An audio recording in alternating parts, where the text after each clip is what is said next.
ఈరోజు మన పట్టంచెరులో జరుగుతున్నటువంటి విజయ సంకల్ప సభకు వచ్చినటువంటి గౌరవ భారత ప్రధానమంత్రి విశ్వ నాయకుడు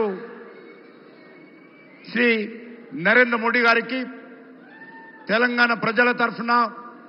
తెలంగాణ భారతీయ జనతా పార్టీ తరఫున హృదయపూర్వకమైనటువంటి స్వాగతం పలుకుతా ఉన్నాను. గత 10 సంవత్సరాలుగా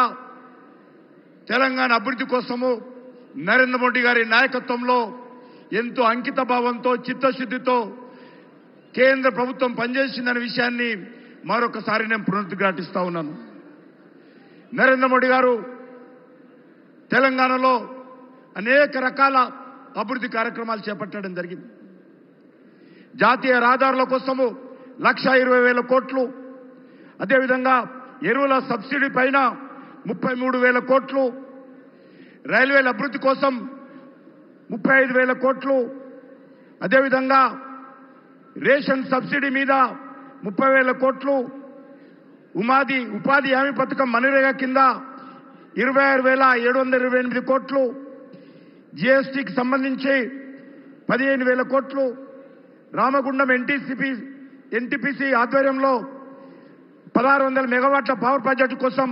10,998 కోట్లు,